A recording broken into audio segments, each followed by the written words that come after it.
आज बनवूया मिनी कचोरी, एकदम ड्राय अशी मिनी कचोरी घरच्या घरी, जसे आपण मार्केटची आणतात ना, पॉकेटामधली असते ना, तीच ही कचोरी आहे आणि एकदम छान अशी खस्ता बनवून तयार होणार आहे. ही तुम्हाला दाखवते आणि एकदम आसान रेसिपी आहे, लहान मुलांना खूप आवडते. चला तर अगोदर आपण ड्राय कचोरीचा मसाला बनवूया. तर त्यासाठी इथे मी घेतलेली एक कढई थोडीशी गरम झाली का त्यामध्ये अख्खे धणे, थोडंसं जिरं, अर्धी वाटी जिरं, अर्धी वाटी बडीशोप, काळे मिरे आणि 4-5 लसूण, थोडीशी दालचिनी, म्हणजे दालचिनी सांगतात ना आणि अर्धी वाटी इतके सफेद तीळ. हे छान असे 2 ते 2.5 मिनिटापर्यंत इतकं भाजून घ्यायचं आहे, म्हणजे त्यातून छान असा खमंग सुगंध येईपर्यंत भाजून घ्यायचं आहे. आता इथे मी एक छोटी वाटी इतकी मूग डाळ भिजत घातली होती 4-5 तास. त्यातला पाणी पूर्ण काढून टाकलेलं आहे आणि ती सुद्धा अशी छान अशी भाजून घ्यायची आहे. मूग डाळ भाजायला थोडासा जास्त टाइम लागेल, 10 ते 15 मिनिटं लागतील. ठीक आहे. आता हा जो आपण ड्राय मसाला भाजून ठेवला होता ना, तो वाटून घ्यायचा आहे मिक्सरच्या भांड्यामध्ये. पण त्या अगोदर त्यामध्ये ॲड करायचे साखर, हळद, लाल तिखट, हे बघा एक चमचा, एक मोठा चमचा, आणि मीठ, 1 चमचा मीठ ॲड केलेला आहे, आणि आमचूर पावडर मी 2 चमचे घेतलेले आहे. ठीक आहे. आता हे सर्व छान असं भाजून घ्यायचं आणि हे बघा मस्त छान असा ड्राय मसाला तयार झालेला आहे. पण वेट, अजून पूर्ण मसाला तयार झालेला नाहीये. हा अगोदर आपण एका डिशमध्ये काढून घ्यायचा आहे आणि आता वाटायचं आहे. जी आपण डाळ भाजून घेतली होती ना, मूग डाळ, ती आता वाटून घ्यायची आहे आणि त्यामध्ये ॲड करायचे आहेत अर्धी वाटी भाजलेले चणे. ठीक आहे. जर तुम्हाला चणे ॲड करायचे नसेल तर तुम्ही गाठिया घेतले ना, जे बाहेरचे मार्केटमध्ये गाठिया असतात, ते त्यामध्ये ॲड केले तरी चालेल. ठीक आहे. आणि आता हे त्या ड्राय मसाल्यामध्ये मिक्स करून घ्यायचं आहे.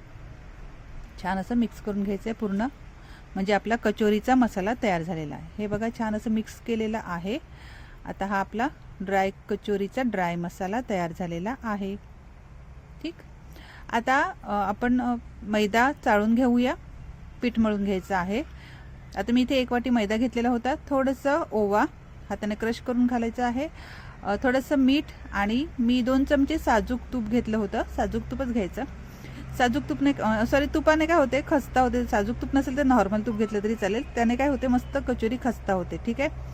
आणि थोडं पाणी ॲड करून छान असा मऊ गोळा बनवून घ्यायचा आहे आणि अर्ध्या तासासाठी झाकून ठेवायचं आहे. ठीक आहे. छान असं मळून घ्यायचं, वरून तेल लावून घ्यायचं आणि अर्ध्या तासासाठी झाकून ठेवायचं आहे. आता बघा मी अर्धा तास ठेवून दिलं होतं. आता अर्ध्या तासानंतर काय करायचंय, पुन्हा छान असं मळून घ्यायचंय 2 ते 3 मिनिटापर्यंत आणि छान असे लहान लहान गोळे बनवून घ्यायचे आहेत. हे बघा असे गोळे बनवून घ्यायचे आहेत, पेढे बनवून घ्यायचे आहेत. हाताने अशी थोडीशी वाटी बनवून घ्यायची आहे आणि त्यामध्ये ड्राय मसाला ॲड करायचा आहे आणि छान अशी कटोरीचा शेप द्यायचा आहे.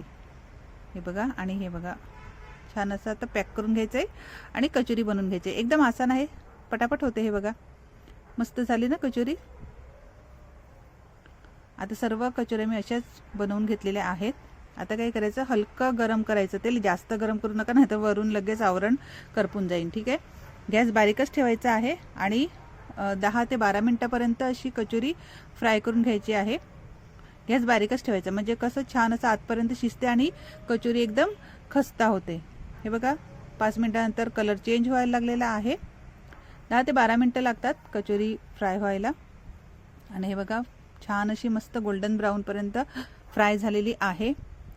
फटाफट होते बनवून, काय जास्त लागत नाही सामान. आणि बघा मस्त कचोऱ्या तयार झालेल्या आहेत. तुम्हाला आवाज दाखवते.